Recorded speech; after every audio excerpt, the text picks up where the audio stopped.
evening, everybody, and welcome to this 17th edition of the Small Ball Podcast. I'm Charlie Rogers here with Chancy Rogers and special guest Tanner Allen. Tanner Allen, former SEC Player of the Year, former All-American, former draft pick, everything. So we're going to talk to Tanner a little bit tonight about some baseball camps he's got going on, about his playing days, his history, and whatever else he wants to talk about. He said he'd tell us some stories, so we'll do that. We'll start off. Chancey, how's it going, man? How are the holidays for you? Man, it was good. A lot of traveling. With us, we've got so many Christmases and families to go see, and we actually lost a legend in our family, Benny Kimball. My wife's grandfather, Nolan's great grandfather. He was 90. He passed away during the holidays, and we had his funeral and celebration of life. Really, he coached basketball like for 40 years, 27 of them at Holmes Community College. He's in the Mississippi Junior College Hall of Fame, and just a legend. And as a coach. I admired the time I had with him since I've been in the family. So we had that. That was kind of a down end, but other than that, Nolan got his first deer. We had some great Christmases with all the family, so it was good. Yep, so it was good. Good, man. People have been asking me, did you enjoy the holidays? Was it good? Was it fun? How was it? And I always feel like a Grinch or a Scrooge or whatever. I do enjoy it, but I always feel bad when I say, man, I'm glad it's over. I'm always glad it's over. I always ready to get back to my routine, ready to just get back to normal a little bit. And it makes it even more difficult on the years that those holidays, Christmas and New Year's, fall on Wednesday, because it really messes up your whole week, your work schedule, that kind of thing. If you're working, if it falls on a Tuesday or a Thursday, yeah, that's in the middle of the week, but you generally just take a 4-day weekend, right? You do Thursday, Friday, or Monday, Tuesday. But if it's on Wednesday, then you're kind of in that limbo area where you're doing like a Monday and a Friday, and then you're working, during the week, or you're working like Wednesday, Thursday, something like that. So, or Thursday for whatever. And so it's just always weird when it falls that way. And again, weird problems, weird issues to have, but No, it's just one of those things that bothers me, man. I'm kind of a routine guy. I'm kind of a scheduled guy, and those kinds of things really kind of irritate me a little bit. So no, I understand. I do now. Than what I used to. I used to be like anti-routine, but it's very nice to get back on the routine for sure. Especially when you have kids and all that kind of thing. I mean, it helps to be able to know what's going to happen from one day to the next, and sometime during this time of the year, it's really hard to know. Oh, no doubt. So Tanner Allen, where are you doing right now, man? Where are you at? You eating? You're just chilling, having a good time? Look, man, I've had a long day. All right, cut me some slack. Long day. Ironically enough, I was actually headed to speak to a high school this morning in Clarksdale, Mississippi, and about 5 o'clock, I'd say about 5:55, 5:56, somewhere in there this morning, I blew a tire out on 82 headed west, so I had to deal with that all day. So I've been wide open. So did you make it to speak? I didn't. I had to reschedule. Oh man, you let the kids down, Tanner. That's disappointing. Well, if I could have been there, I'd have been there. I promise. How much of that kind of stuff do you do? Man, I've been doing a lot of it lately. Have you? I'm pretty slammed in January, and I'm starting to fill up in February. So I enjoy doing it, and it's really been fun, to be honest with you. Is it like motivational speaking? What are you talking about? Man, a little bit of everything, man. But the main thing for me is trying to get this generation behind me, this generation of kids, to understand, that if you follow a man who once walked on water, it's hard to go wrong.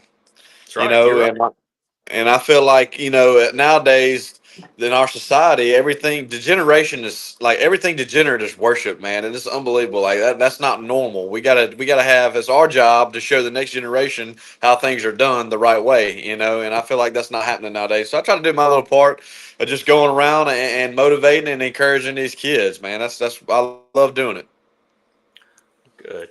So you also are doing some. I know you're doing at least one camp. Are you doing some baseball camps, that kind of thing? Chancey wanted to talk about that a little bit. So y'all want to jump Yeah. off into that? Yeah, man. So I've got actually a lot lined. I had two more people reach out to me today about possibly setting one up for these travel ball kids, which I would highly encourage. Clearly, yeah, I like making a little side money, but then again, look, my passion is when I see a young man, learn how to hit a baseball the right way and see how excited they get. Man, that fires me up because at one time in my life, I was that little kid and I always wanted to play big time baseball. And luckily enough for me, I had really good mentors in my life to show me the correct way to do it. So I'm trying to give back to the young guys coming up nowadays. So this is a great opportunity for these camps, man, to learn something from somebody, from a couple of guys that have played around the game a long time and had a lot of success. Well, Yeah. so that's actually a good segue, Chancey, and I want to get back to the specific camp, but you talked about people in your life teaching you how to do things, teaching you the right way to do things. You grew up in Mobile, am I right? Right about that? Theodore, just south of Mobile. Theodore, been there. Yep, done that. Just talk a little bit about growing up there, playing baseball in high school. We play football too, right? Yes, sir. I tell everybody. Rowdy Jordan used to make fun of me all the time, but I did play quarterback for 3 years, and I enjoyed that. I miss football dearly. But man, Theodore, not much to do. I grew up hunting and fishing. Wintertime, I'm gonna be chasing the deer, and the summertime, I'm gonna be offshore fishing. So it was real simple. And baseball and football in between. Chancey, at what point did you start did you notice Tanner and did you kind of start following him? Was it at Mississippi State? Yeah, yeah. Which I knew Tanner. I'm from Greene County, so which is really, we call it close to Mobile. So we kind of Mm-hmm. know those kids. My stepdad, Scott Bray, has ties there. He played at South Alabama and Faith Academy. Right Yep. there, we've always had a connection. So I knew of Tanner. Then, of course, when he came to Mississippi State and became the legend he is now, and a lot of fun to watch. He was a different kind of player. He was one of them that just got after it. And now that I've done a camp with him, kind of learned his personality even more. His personality, transcends onto the field where it didn't really matter, how good the pitch was, how good my swing was. Dadgummit, I'm gonna get a barrel to the ball and run my tail off and play hard, and that was attractive to me for sure. Well, you said the word right there, Chancey, legend. Tanner absolutely is a legend, not only in Starkville, but throughout all of college baseball. And I don't know if Chancey told you, Tanner, I'm an Ole Miss guy. Don't have that We'll hold let it that slide. against me. Yeah, don't hold that against me. I am what I am. But yeah, so legend around Starkville, around college baseball in general. Like we said, a former All-American, College World Series champion. You were named to that all tournament team that year that you guys won the College World Series. I'm telling you things you already know. Won the Ferris Trophy. Just pretty much anything you can do in college baseball in the state of Mississippi, and you did it. Talk a little bit about your progression from being a freshman at Mississippi State, going through those years, going through the COVID year, and Yeah. then capping it off with that championship, man. So when people ask me about this, it's a really good question for one. Man, the first thing that comes to my mind is talking about how much I was impacted by the older players on the team at the time. What I mean by that is when I was a freshman at Mississippi State, I really didn't know that many people, right? I didn't know anybody. I was out of town. I was away from my home for the first time in my life. Like I went from a big fish in a small pond to a little bitty sardine in the Gulf of Mexico, right? Mm-hmm. But Gulf of the thing America. about it for the Yeah, thing about it for me yeah, is, man, right when I got there, I was smart enough to figure out, hey, look, that's Jake Mangum, that's Hunter Stovall, Elijah McNamee. These guys are really good yeah. players. I need to Ooh. do what they do, so I'll be a good player. And man, I tell people all the time, all I did, it really is as simple with anything you want to do in your life. You know, if you want to be a really great baseball player, go find a great baseball player that you know or you see around and go up to them and ask them what they do and how they go about their business and then do what they do. You know, that's what I did with Jake Mangum, Hunter Stovall, Elijah McNamee, man. Those guys were really, really good baseball players, really baseball players. And I just, it was literally this simple. As a freshman, I was young. I didn't know that much about how this college baseball thing went. I just tried to do what the older guys did. And then, ironically enough, I'm a three-time All-American national champ, SEC Player of the Year. You know, all I did was follow, the example that they set before me. Funny how that works out that way, huh? You do things the It right is. way, and good things happen to you, right? And you mentioned Exactly. some of those big names. You came into a program that had a ton of history. I mean, you're talking about all the way back to guys like Will Clark and Rafael Palmeiro and guys like that that had played there. And you come in, young guy, started playing early on. Just what was it like stepping from Theodore, Alabama into SEC baseball at its prime? I mean, SEC baseball at its absolute prime. Yeah, it's tough, man. I went from playing in front of 400 people, and then about 8 months later, I'm playing in front of 15,000 on national TV. You know, Hmm. it is a big culture shock. But the number one thing, especially nowadays, that I think these guys got to realize is just when you get there and you're gonna. I tell high school kids all the time, "Oh, you're committed to LSU." I said, "Listen, you think you're cool right now? I promise, your first day on campus, you're gonna feel about knee high to a grasshopper because these guys at this universities, they are for real." But you got to remember this. You were there for a reason as well. They believe in you and you can play. So the first thing you got to do is believe in yourself that you deserve to be there. And once you get over that hump, man, the sky's really the limit because you got the ability. And all you got to do now is put in the hard work, hang around the right people, and play hard. You know, that was the biggest thing for me. But it definitely was a culture shock, man. It's different. When you come out of the dugout with 15,000 people in the stands going crazy and expecting you to win, there is a little pressure. Yeah, you mentioned some of those names. Was there any guy in particular that kind of took you in and you tried to kind of model yourself after and helped you out through that time? Yeah, for sure. When I was a freshman, Hunter Stovall. I mean, he was our second baseman. I don't know if you guys remember, but I'll never forget him, man. He's Yeah. one of my best friends. He's one of the most dirtbag baseball players I've ever played with. He's about 5'7", undersized, but his heart is twice as big as his body. I promise. He played wide open all the time, and I kind of mimicked my game off of that. And then, of course, you got Jake Mangum. You know, I'm sitting there, I'm like, man, this guy's about to break the SEC hits record. Why The don't I go mayor. figure out how he's preparing for the game? You know what I mean? The mayor. You know, Yeah. and another thing, man, like you said, going into a program with all those huge names, man, I'm just truly humbled to have my name mixed in with that bunch. You know, so it was a little bit of mixture of, hey, I'm not going to let these guys down before me because they built this tradition.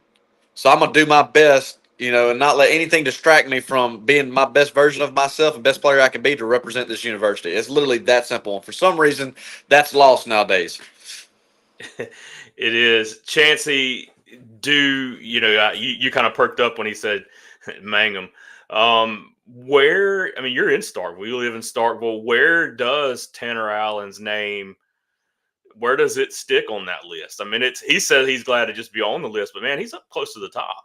Oh, no doubt. I mean, he's respected. He's etched it in here, man, and and he's freshly out, and that's the thing. And Starkville, just like Ole Miss and other schools that are heavy fan base, man. They don't just follow you and root for you; they love you. And I got to do a camp with him, and you see it in these kids that were raised in a home that watched Tanner every time he played, whether it was on the ESPN app or on TV or at the stadium, and more importantly at the stadium where these kids feel connected and definitely the celebrity, but just a straight role model and like, hey, I want to be you, and like Tanner said, Tanner's a regular size guy. He goes hunting and fishing like everybody else. You Come on. know, he may be a little, has the confidence because of his success, and that's what you tell the difference in. But that's what I love about, like I had Bulls players there. I want them to feed off of that. But my son was there. I want his butt to feed off of that.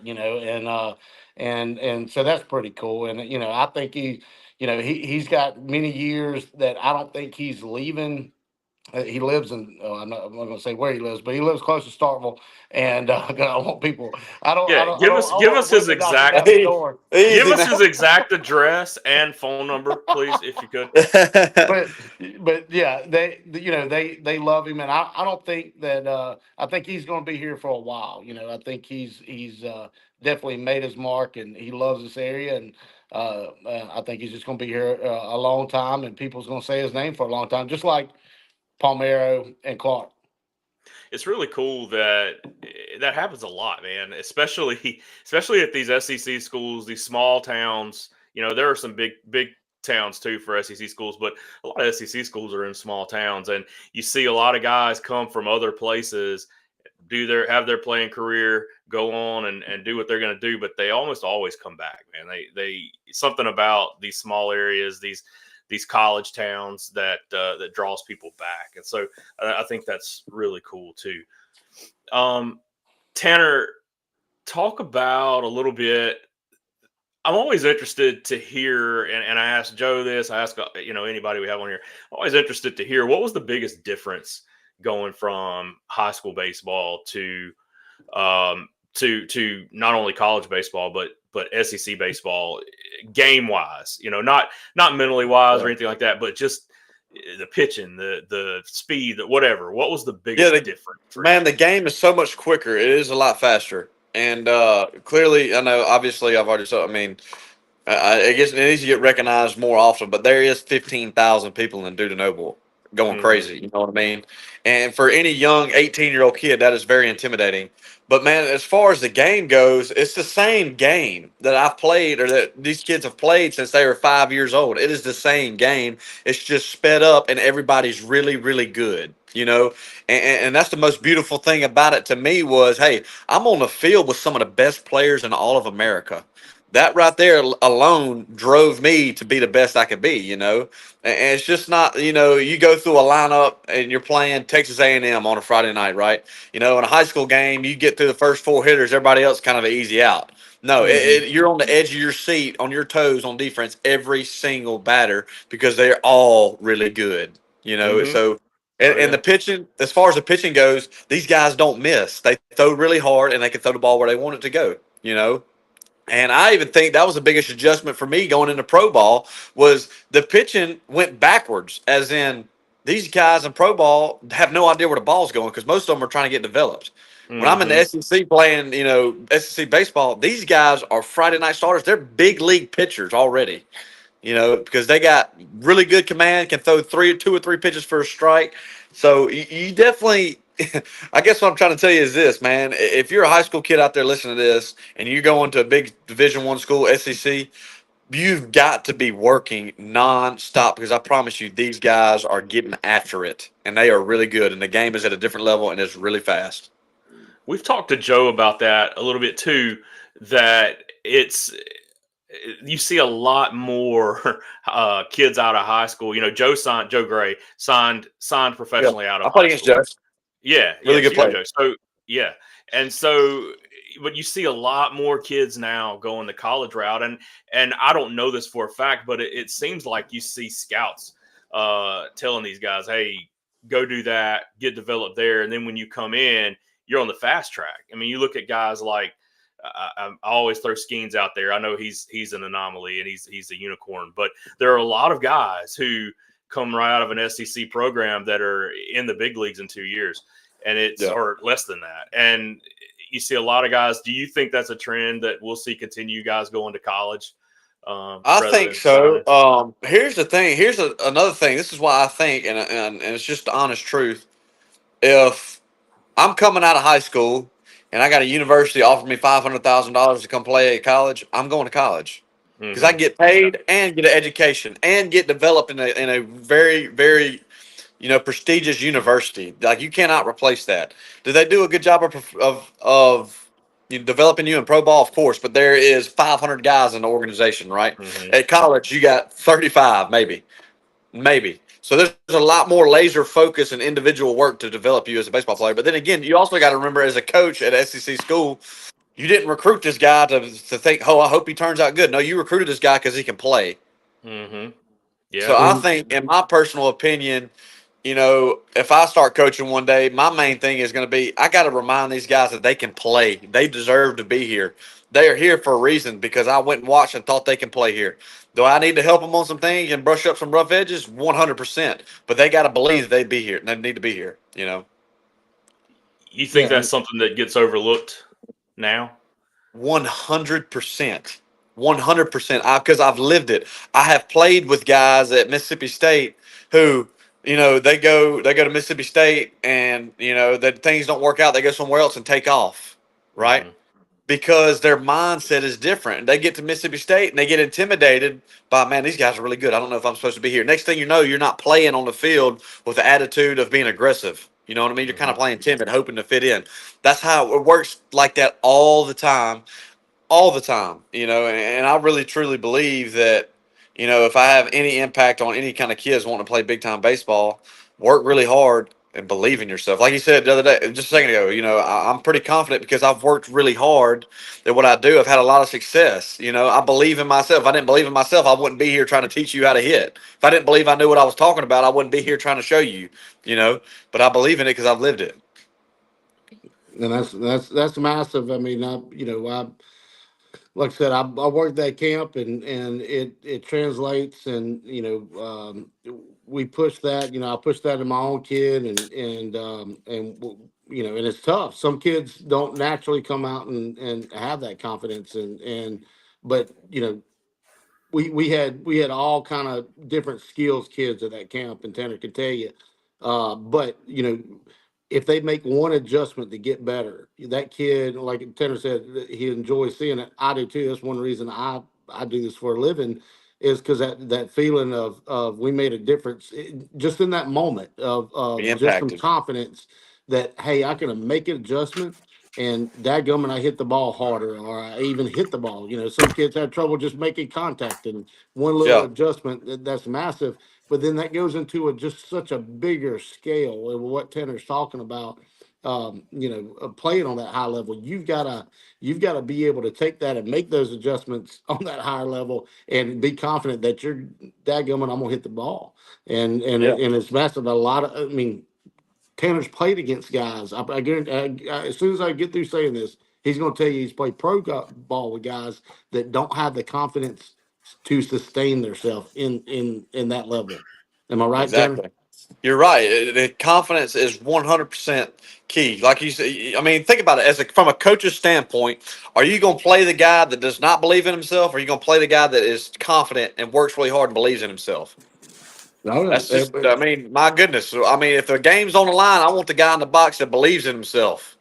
Well, and So, You and know, us doing those go ahead. camps, that's what I love seeing.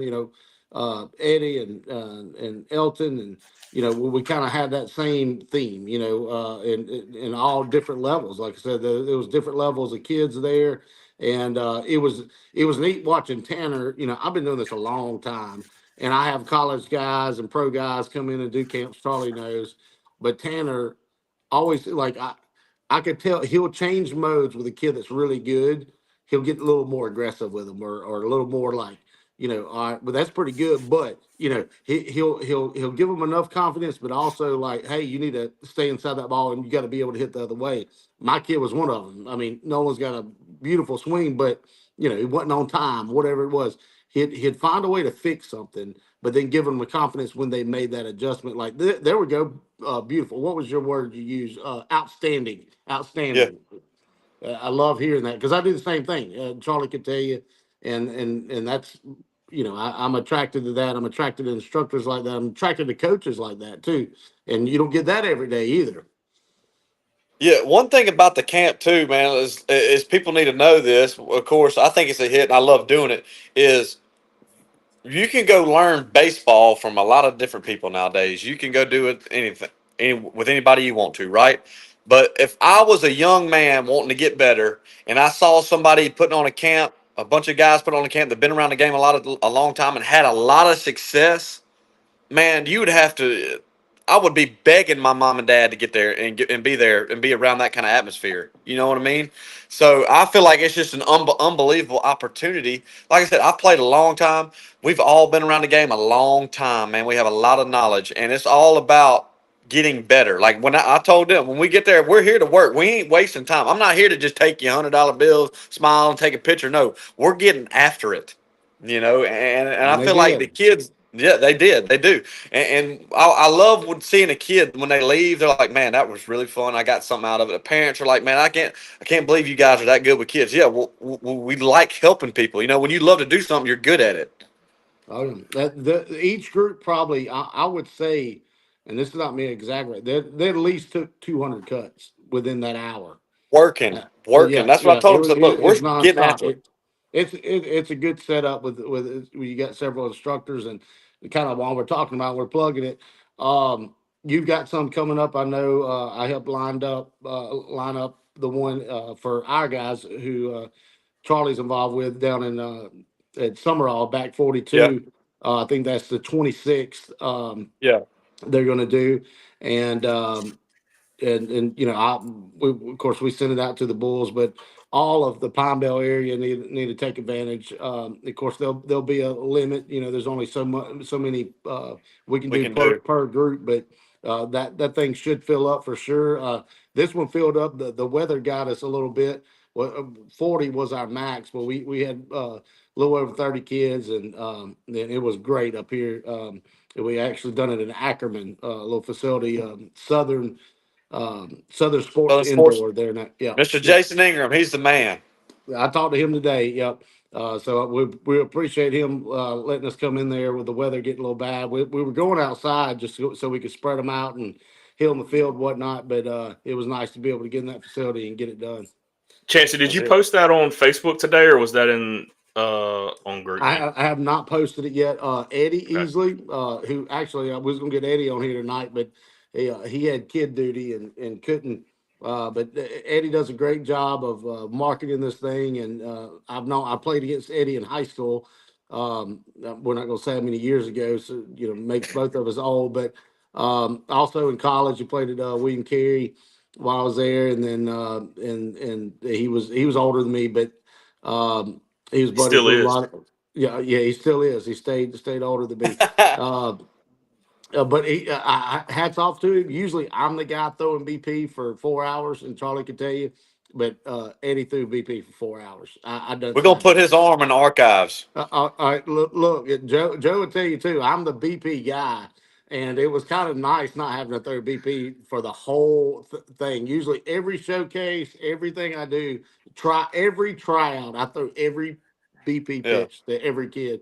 But yeah, Eddie held his own, but longtime high school coach. He's paid his dues for sure, and he's kind of in our area of baseball now, and I'm proud for him and good friend, and he does a great job marketing these camps with Tanner and getting them all filled up, and every one of them has been a success, I believe. Yeah, they've been a hit, So, man. It's been really fun. so y'all are coming down here to Summerall here in a few weeks. That'll be fun. We'll have to see. We started basketball season last week, so we have to see what we got basketball wise. But Tanner, I got a 12-year-old that has been in the Bulls organization since he was 7, and he's Awesome. he's actually watching on Instagram now. So, but What's up, Jackson? he's worked with Chancy a lot. We played on Chancy's teams. I mean, so we'll have to see if we're free that day. If we are, we'll absolutely be there. Come on with it. Yeah. So I wanted to go back to something that you said, and then I was kind of thinking about, and then that'll segue into something else. But you talked about if you were talking to a high school kid right now that's got an opportunity to go play at a Division I school, that you would say absolutely go do it. And you mentioned the money, and there's NIL now, and there's all these things, and you mentioned playing in front of a lot of people. But I want to expound on that a little bit, because you've done the minor league thing, you've done SEC baseball, but I mean, even down to facilities wise and that kind of stuff. I mean, it's not as glamorous. Minor league baseball is not as glamorous as people make it out to be, right? Minor league baseball is one step above high school baseball. Yeah. Facilities wise, organization wise, organized wise, teammate wise, coach wise, it's all one step above high school baseball. Man, Mississippi State and SEC is as big league as big league can get. Yeah. Resources too. Resources Yeah. too. Resources everywhere, man. Look, I'm telling you, I went from jumping on a private jet to fly to A&M to play them for 3 days to busing 12 hours across the country. You know what I mean? Like literally, like that. Like that's just proof. And But you got to having do it. You got to do it. If you want to play in the big leagues, you got to do it. ain't no doubt. And having a nutritionist, and of course my wife's a sports psychologist, so having a sports psychologist on hand. Minor leagues don't get that, which I've had talks with some pro people, and that like that's got to upgrade. If not, with this NIL, if not, the landscape's going to change a little bit. Like you said, there's going to be a lot of kids that don't sign out of high school that they're used to signing out of high school. Well, Yeah, I they think don't so need too. to. And I'm gonna tell that's you. right. I'm gonna tell you one thing that I would take into serious consideration nowadays as a high school kid. Okay, I'm just gonna be honest with you. If you want to go play at SEC school as a freshman, you're gonna have to be very special because that school is buying players all across the country. Why are they gonna play a guy that has no experience when they can go over here to Florida State, buy their first baseman, he plays for me that year? Mm-hmm. So if I was a freshman in high school, or I was coming out of high school, I would seriously consider JUCO route. Seriously consider it because you can go to JUCO, all And it right, don't count. and keep working, and it don't count. Keep developing, get as good a player as you can be. Have experience around a college organization. Then you can bounce to wherever you want to go. That's what I mean. That is. I don't know why people don't do that more often. Instead, I'll go. I want to be cool. Tell everybody I'm going to play at LSU. I'm gonna go there and get replaced and not play at all. Then people then be really embarrassed when I got to tell people I got to transfer out. No, that's not. And you That's see, how it you works. see that derail a lot of guys' careers. They go and that ruins their confidence, that ruins their development. When they could have gone somewhere, they were good enough to go somewhere and play early.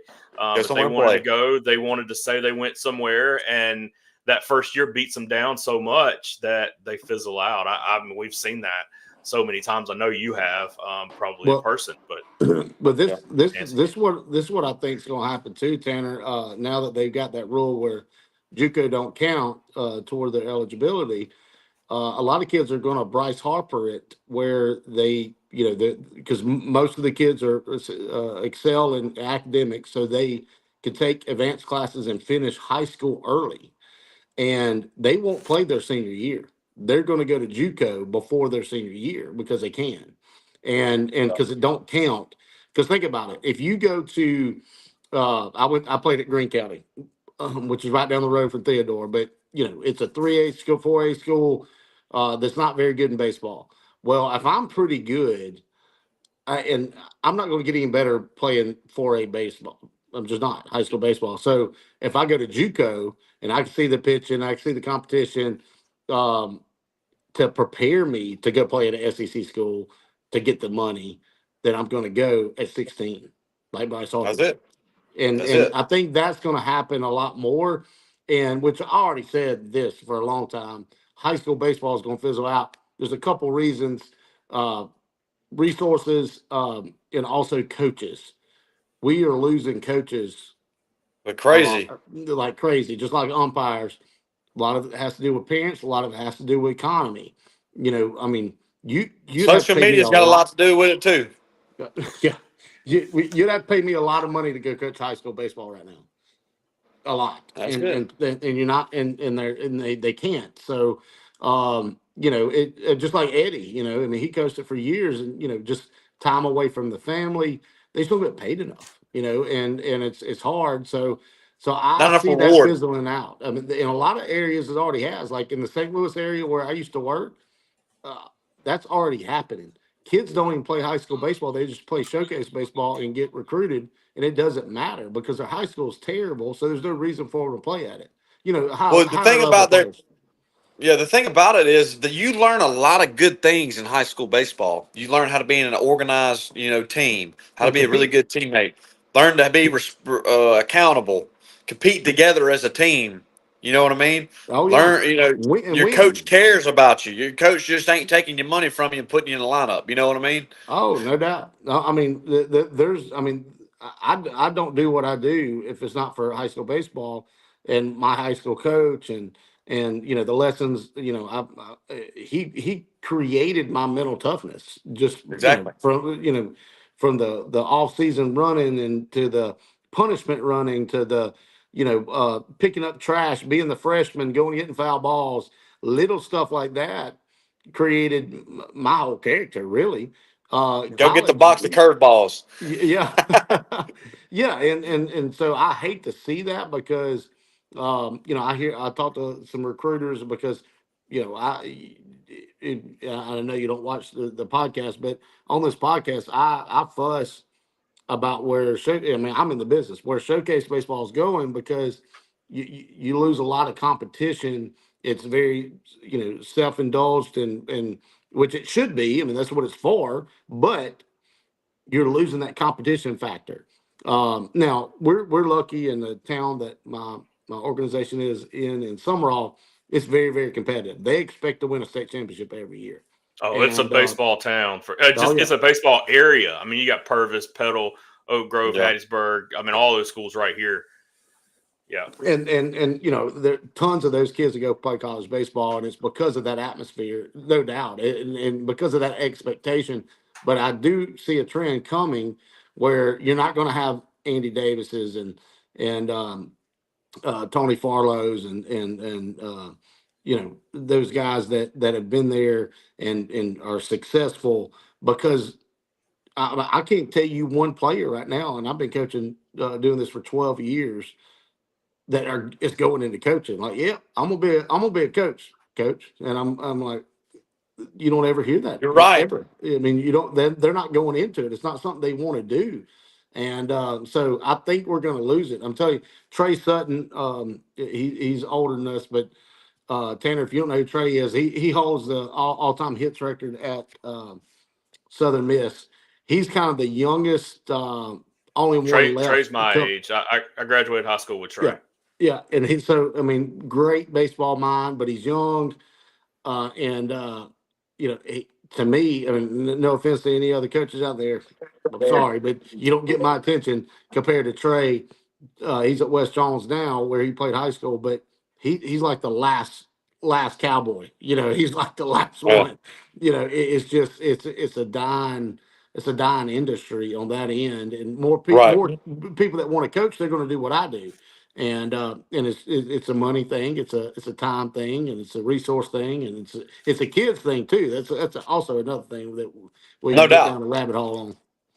I do want to shout out. We're talking about Trey. I want to shout out Fernando Goldman. He's Fernando too, Chancy. Yeah. He graduated with us, also played with Trey, and he watches every week. Man, he normally watches on Facebook stream, so I don't see his comments until after it's over. Yeah. But I did get on there a while ago and saw that he was on there, so I did want to give him Awesome. a shout What's out up, too. Fernando? Oh, no doubt. He's got a little one coming. I think he was in like Winona or something. I think his kids play because I texted him about it. He's got a kid coming, but no, yeah, no doubt. He's a fan for sure. So going back to the facilities part, I'll let y'all get me off track and then I'll get us back on track. Going back to the facilities part, I just wanted to know, Tanner, were you there? You were there when they had upgraded Duty Noble, right? Did you get to play in the new? I hit the first home run in the brand new Duty Noble. Okay, awesome. Look So at there. yeah, I mean, what a stat! He's just ready to go. Of course. Rowdy hit the first home. Look, Rowdy hit the first home run in Duty Noble, but it wasn't completely finished yet. He hit a grand slam. I hit the first home run when it was the grand opening, done first game. I hit the first home run, so I'll take that. I'll take credit for that. When it was completed, yes, in the completed Duty Noble.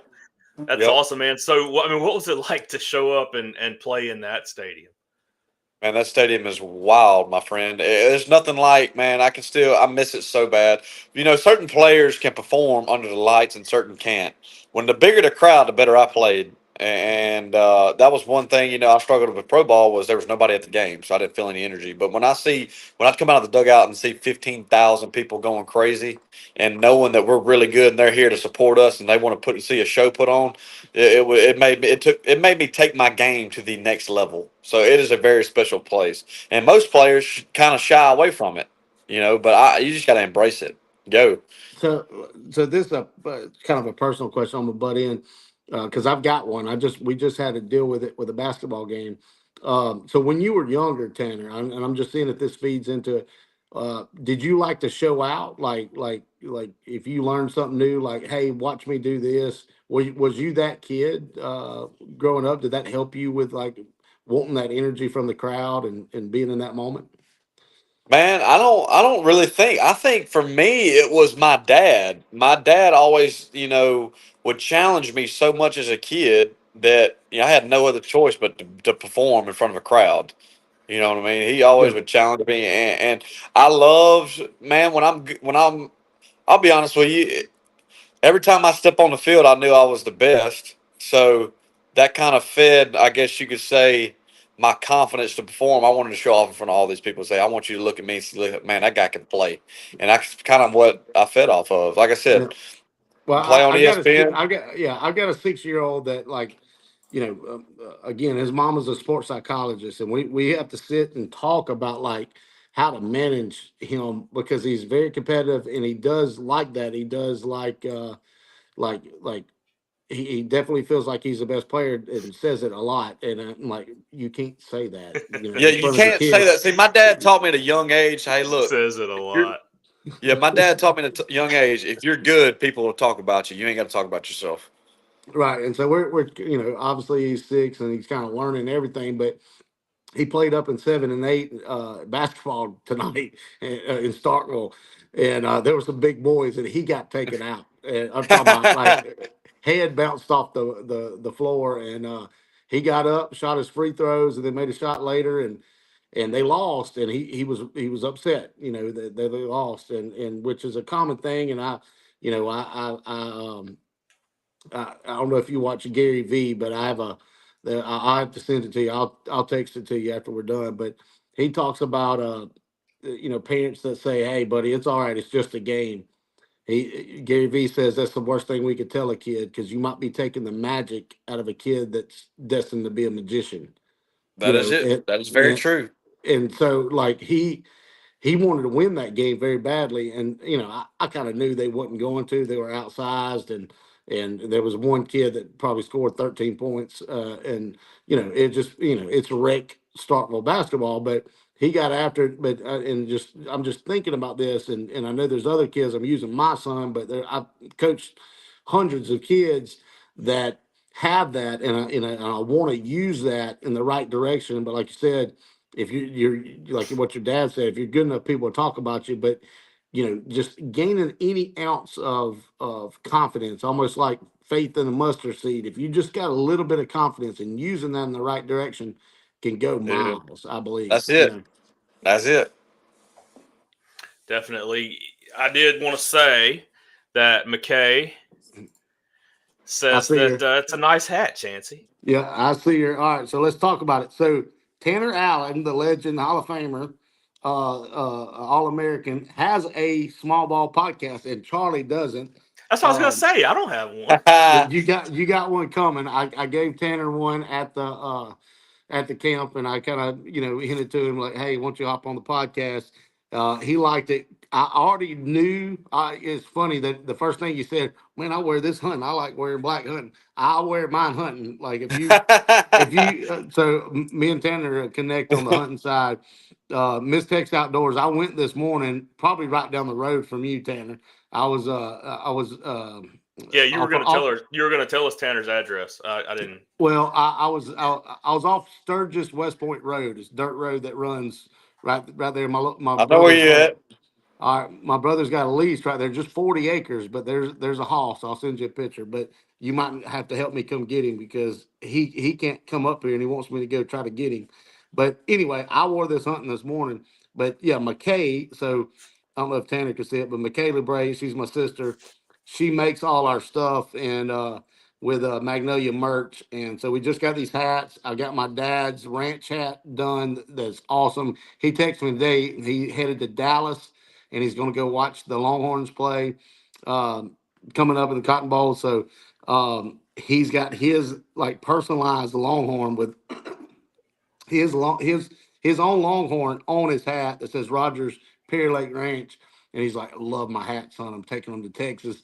He's like showing them Yeah. off. So McKay, she asked me to take some pictures of it. I haven't yet. We've been really busy, but these are these hats. So we're creating a merch store. I've also got there it is. I've got our mugs. We're gonna Yep. have on there. So we're gonna have I some. did not grab my mug on the way out, but I am using my notepad. Charlie has a notepad. So Tanner, whenever you start your baseball hunting business show, I've got a merch lady for you. I remember that. Yeah. Yeah. No It's doubt. coming. It's coming. I'll help you come up with a name if you hadn't got it yet. There you You see all these former baseball guys, pro guys that start these hunting shows, and Tanner could definitely do one right here, just in this area, and people will watch it. So Tanner, just kind of capping off the baseball, you're drafted in 2021 MLB draft. When did that? Where is that right now? By the Marlins. How did that go? Where are we at on So, that? man, I'm gonna be honest with you. My first half year, first full season pro ball was terrible, man. It was different. It was a culture shock for me. And the last 2 years, I played pretty well. I think I played well enough to get a better opportunity. But the Marlins released me about 3 months ago, which I believe, for me, I think God works in mysterious ways, man. And you know what? I felt like it was a blessing in disguise because I don't want to be somewhere where I'm not wanted. And I don't care. That's for anything in life, especially baseball. So right now I'm preparing for another opportunity somewhere. If it doesn't come, I'm gonna move on with my life and find something else to do. Make that hunting show. Yeah, sounds like you got plenty of opportunities, plenty of skills, and I think you'll not have any problem finding something else to do. Yes, sir. One of the things I know that Chancey wanted to talk about a little bit, and you played baseball for a long time and at a lot of different levels. What are guys? We're right here after the holidays. Christmas is over, New Year's is over, baseball season's right around the corner, especially for travel ball guys. What are you guys doing? And you could talk about it at each level. You could talk about the pro level, however you want to do it. But what are you doing right now in January? So if you're, you're a young guy who is in travel ball and you hadn't started working out yet, you need to be, at least hitting and throwing just about at least 4 or 5 times a week. You know what I mean? You got to get it going. I'm not saying get after hardcore 100% after putting it down from November to December or January or whatever. You just got to get back in tune to things. And I think the travel ball thing for me is I'd rather spend more time training and developing myself as a baseball player by going to baseball camp, like hitting camps. We're hanging around people that know what they're talking about, learning the fundamentals and mechanics of swinging a baseball bat rather than going and spending money and playing all the time, not getting any better. That's just the truth. Now, for the high school guys, they need to be ramped up as well. They need to be working. You need to work out every single day because I promise you, if you want to play college baseball, all the guys that want to play college baseball at a high level, they work out every day. I tell people a story all the time about, the first time I ever stepped foot on Mississippi State campus, we had a conditioning test before we can even get in the locker room. And I remember freaking out because if I didn't pass this conditioning test, that basically tells my brand new coaches, brand new teammates, brand new staff that, hey, I'm a Division I athlete at one of the best universities in all of America. My body's my tool, but I ain't in shape. I'm not ready to go. No, these guys are in unbelievable shape. They're strong as a bull. They can run really fast. If you don't take the weight room serious as you're a high school baseball player, you're going to be left behind. It's just that simple. I wish I could tell you otherwise, but it's that simple. And the college guys, man, they should have never even stopped. They probably could have took a baby Christmas off. But the college guys, you got to keep going because if you're not, somebody else is. I'm just telling you, the higher up it goes, the more serious it's taken. When you're in college, Tanner, do they have you on a program during this time of year, or do they send you home and say, hey, continue to work out, but we're not monitoring. We're not, you're on your own. You're on your own. You're on your own. They train us to how to. I have been taught for 4 years by some of the best baseball coaches, nutritionists, weight room coaches, how to take care of my body and be a peak performer at the highest level. I don't need anybody to tell me what to do. I know how to do it myself. You know what I mean? If I got any questions, I will call my people. So and another thing is a coach can tell a lot about a player if he goes home for Christmas, real strong, buffed out, and comes back 6 weeks later out of shape. That guy's not taking it serious. Yeah. Yeah. And that's how they view it. They don't view it as, hey, 100%. They don't view it as, hey, he slacked up or anything like that. It's, hey, he doesn't take this seriously. He doesn't care. Literally, these guys' jobs depend on producing wins, right? They want guys that want to produce wins just like them. In order to produce a win, to be the best player you can be, you must be in shape. Yeah, and they Scoreboard feel like business. Yeah, and they feel like they shouldn't have to motivate you to do that. They want guys that are motivated to show up ready to go because, like Tanner said, I mean that's what's going to put them in the lineup. That's what's going to keep them on the team, whatnot. I've seen it happen too many. Go ahead. Hold on, I've seen it happen too many times. Come back from Christmas break, get to school, we start practice up, start scrimmaging. We jump right into scrimmages because we play in February, right? Or basically, and guys will be missing time, missing opportunity because their arms hurt, or they didn't work out and their legs are shot, and they're in the ice bath, or they got this little they dinged up, and your body just can't go from sitting still to getting wide open again. You got to stay in shape. And let me tell you what, you can't make the club sitting in the tub, so you got to stay. You got to stay in shape and moving. You know what I mean?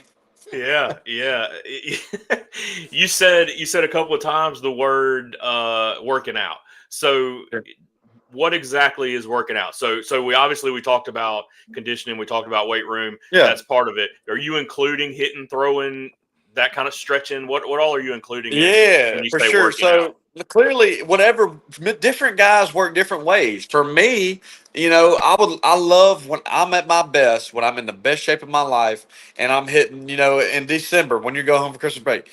I mean, you can hit every day. That's awesome. But then again, you do have a little breath from you just got through an entire fall of working really hard, doing individual work every single day, playing every weekend, scrimmaging, practicing all day long. Your body's wore out. I mean, baseball wise, right? It's okay to put it down for a little bit and just hit, 3 times a week. You know what I mean? And whatever works for you. For me, I could do that. I could really do that. If I felt really good, I felt like when I'm going good and my swing's locked in, the more I practiced, the more I kept swinging and swinging because it feel good, the quicker I'd swing my way out of it. If my stuff's locked in, I'll go do the same thing. I got to do it, 3 or 4 times a week, same drills, same stuff.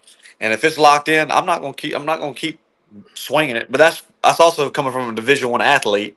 You know what I mean? At a very high level. Now, if I'm in high school or travel ball and I'm still learning, yeah, you need to be hitting. Mm-hmm. You need to be getting at. There's a difference. I think Tanner nailed it there, and I'll kind of just punch in on the youth side.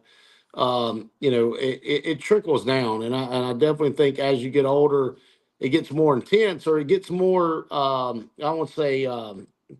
It gets more competitive. Bottom line, like you said earlier, somebody else is doing it, and where but I still look at it even. I've had 7-year-olds not make a travel ball team, and Tanner's going to say, well, that's kind of silly. But if there's something they want to do, it don't matter, and we can relate it to bow hunting. You get a kid a bow, and he can't hit the daggum target for nothing. But if he wants to hit that target, he'll figure it he's out. going to have to shoot it. You know what I mean? And so Yeah. Creating that kind of like work ethic and drive at a young age, I think is important. And so it's figuring out each That is kid's true. got to figure out their self of like how much do I need to hit? Like Tanner said, every kid's different. I approach lessons like that. Some kids I say, look, you need to hit a lot more. And some kids I'm like, you need to take a Back break, off the bro. throttle. You need to take a break. You need to go That's go it. fishing and just chill out because they're mentally over it or whatever, And Yeah. so on the youth end, yeah, they should have been working their butt off through the fall, playing other sports, but in the meantime, hitting, working out, getting stronger somehow, even the young ones, and running. A lot of kids don't run enough. I always stress that they don't run as much as we used to. That's true. Um, go and run. Like you got a Christmas break, the family's doing dishes or whatever. Go out in the yard and run up the driveway and back or something. Do Literally something. that simple. I run heels in the off season. Mhm. And so, get used to doing that. I think a lot of kids don't get used to doing that. Obviously, tablets and different things that they've got so much stuff to do, and it's hard for them. I've got one, and Charlie's got one that it's hard to say, hey, and it's not that we got to motivate them. It's just there's so much more for them to do. But if they're going to play baseball as they get older, they get to realize that, hey, look, there's somebody hitting today. There's somebody running today. There's somebody doing push-ups today. Whatever it is, I think they need to be doing now. To get back on their main subject of January, yes, we're right. This is like the prelude. We're about to get Get ready. into. Yeah. So you need to be hitting, and not only just hitting. And we're rolling into club training, and I'll kind of segue out of our deal here with club training on what we do on the youth side. It's pretty much our spring training because we kick off in February with tournaments, and you know to prepare for club training and to prepare for those tournaments, pitchers need to be throwing. They need to start doing flat grounds, some small bullpens. Hitters need to start seeing more than just BP.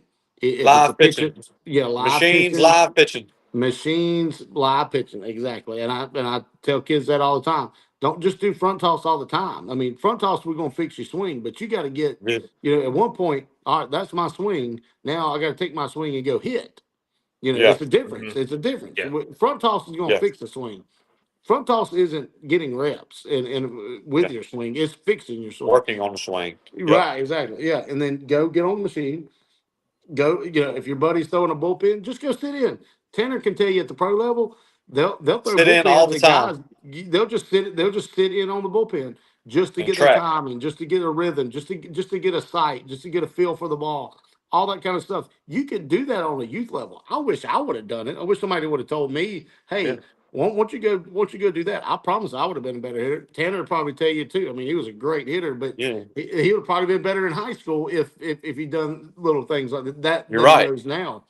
He wished somebody would have told him, and that's again that kind of goes back to Tanner talking about taking the information of guys that's been doing this a long time.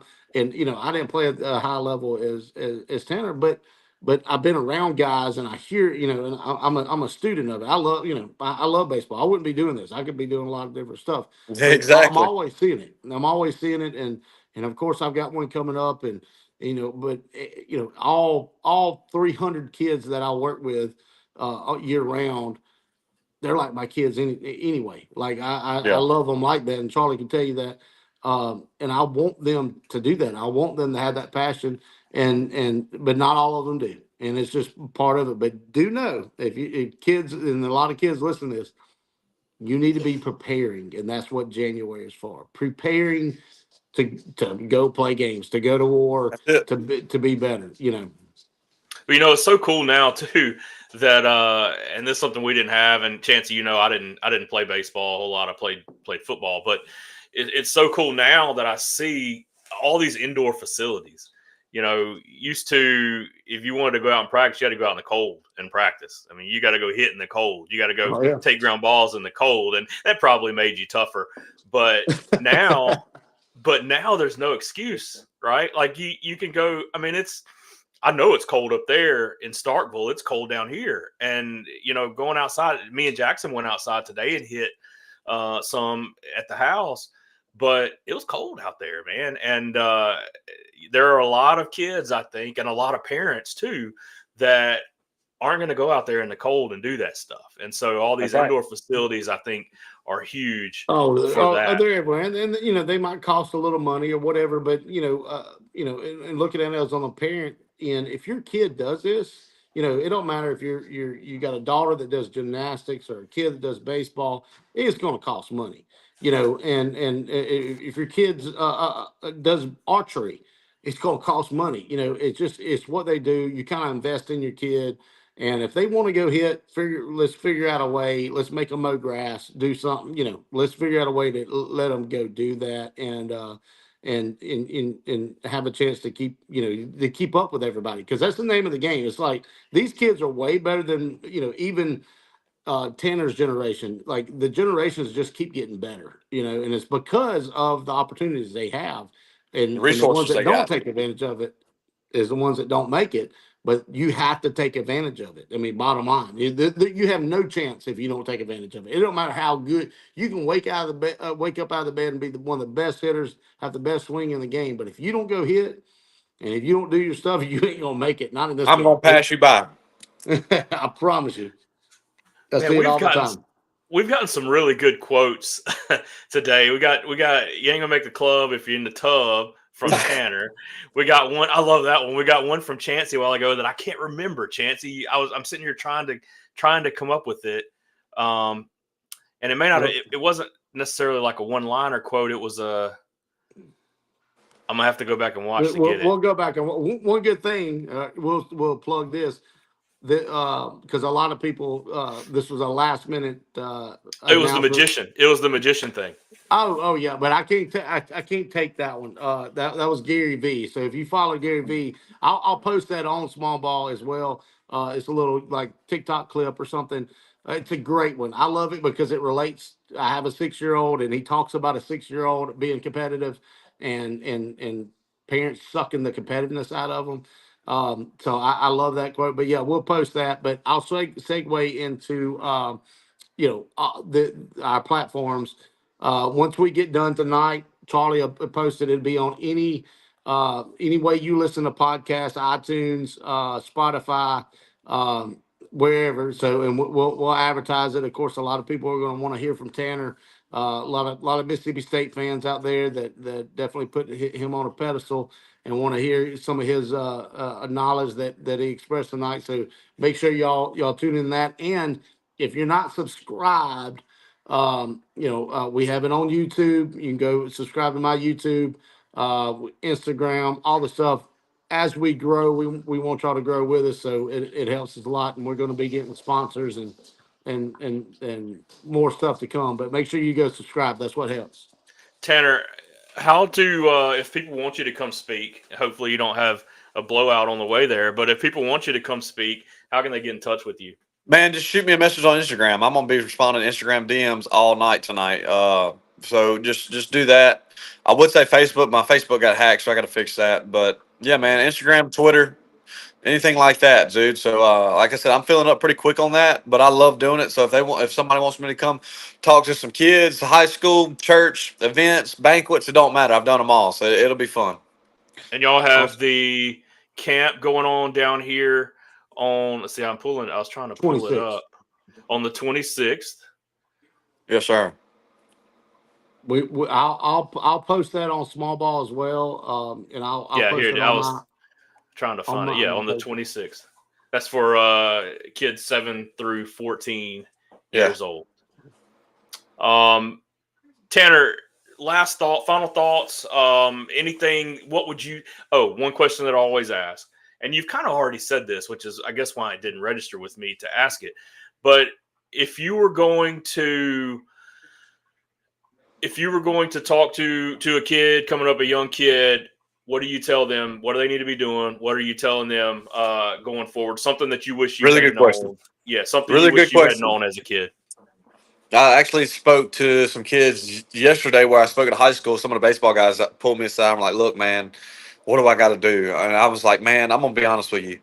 That fires me up that you'd ask me that question, because I'd be the same way. If I was around a guy that had a lot of success, I'd ask him what he would do. And this is my number one thing I tell him, and I get asked this question all the time, is whatever your weakness is in your game, you have got to attack it wide open. You can't run and hide from it. What I mean by that is if your arm is weak and you know your arm's got to get stronger in order to play baseball, big time baseball, it's not going to magically get stronger. You're going to have to go out there and do what it takes to get it stronger. If you can't hit curveballs or you're struggling on curveballs, you're not just going to wake up one day and be like, oh, I magically can hit curveballs now. You have to go work on it. So a lot of people get caught up in their weakness and want to hide from it or insecure from it. No, you need to run to it wide open, because as soon as you start seeing a little bit improvement on your weakness, oh, it's over with. You're going to take off. You know, you got to. So that's the number one thing I'd tell young guys to do. Yeah, and that happens a lot. You're right, Tanner, and mainly it's because our society, we advertise the just the All the good, the success. success. Yeah, the success. You're Like, right. oh, if I'm good at running the 60, that's what I'm gonna post. Not that I can't hit. I'm just gonna, I run a Exactly. 6.360. But You can't steal first. yeah, but and every parent wants to brag on their kid about whatever they're good at, and that's fine. But in baseball, there's so many elements, and you're right. And my high school coach told me, told all of us, make your weaknesses your strengths, and That's you it. nailed it right there. I mean, I don't forget that. I remember our starting second baseman could not catch a pop fly to save his life, and he made him stay after school and just put it in a machine and just whoop, whoop, whoop. I mean, I won't miss one. hundreds of fly balls just to get that angle, just to get that confidence, whatever. Yeah. And he didn't. I don't remember him missing any his senior year after talking about that. It just sticks in my brain. Yeah. That was 30 years ago. So who of Well, all? Chancey, talking about speaking of one-liners and quotes and sayings, Chancey's got one that he uses a lot that goes kind of right along with what you're saying is, and it applies to different things. But if you want to run fast, well, you got to go run fast. If you want to Yeah. hit hard, you got to hit hard. I mean, the only way to be able to do it is to go out there and try to do it. Do That's it. exactly. Yeah. That is definitely. I do a lot of speed and agility stuff and different things, but yeah, I probably use it every time I get a group of players together because it's true. If you nobody's going to run fast by jogging, and so I always say that if you're going to run fast, you got to run fast, and Yeah. and you got to mentally prepare yourself for that. So it's so great answer, Tanner. Mm-hmm. And Yeah, if you want and to, so if you want to hit curveballs, Tanner, you got to hit got to curveballs, hit right? I mean, curveball. that's Look, I remember in college, guys hitting me up in the dorm and say, "Hey, man, can you go throw to me? I can't hit a curveball, whatever." I'm like, and I would tell them, and I wasn't a coach back then, but I would tell them like, the only way to hit a curveball is to hit a curveball. So and Charlie can tell you, I throw a really good BP curveball. And because I think that's important. It's just a Yeah. little 12-year-old curveball, but it don't matter. It helps Yeah. you hit curveballs. You got to hit them. If you got to Exactly. set up a machine, they got machines these days. They got all kind of. You can do different T drills to help you hit curveballs. It all rolls into the same thing. And Tanner can tell you too that you just got to go do it. Bottom line, Do it. if you're going to hit 95, you got to hit 95. There's no secret about it. Bottom line. That's it. Chancey, final thoughts from you? Man, Tanner, I appreciate you jumping on last minute, and we had a great time at the camp this weekend, and excited about being up here in Starkville. Me and you going to do some fun stuff later on when the retirement really sets in. But That's it. uh, um, but yeah, it's been a blast, a great show. I appreciate you, Charlie, and we got merch coming. Just know, hats off to McKaylee for setting us up, and it's coming. We're gonna get on a routine. We're gonna be back next week, hopefully Tuesday. If not, it'll be Monday or Wednesday. I don't know, but me and Charlie get it together. Joe, by the way, was flying back from Toronto. Not sure what he's doing, but he'll fill us in later. I But he'll assumed be. that might have been something positive. So when Yeah, he I'm said I'm that, hoping that's something positive with Joe. But yeah, we'll get Joe back rolling and Tanner, best of luck and excited to have you down with our Bulls teams down in Summerall, and if Bulls people, if you're listening, go sign up. It's on it'll be on the Bulls page, but you're well, we lost Chancey there, but Tanner, he was saying, hey, it's going to be on the Bulls page. It'll be posted. Let me get that off the screen there now that Chancey left us. It'll be on the Bulls page, but I'm looking forward to meeting you in person when you come down, man. This has been great. Appreciate you coming on and all your man, had a thoughts blast. and words of wisdom. And well, good. This has been the Small Ball Podcast for Chancy Rogers, Mississippi State legend Tanner Allen. I'm Charlie Rogers. Till next time, we'll see you. See y'all.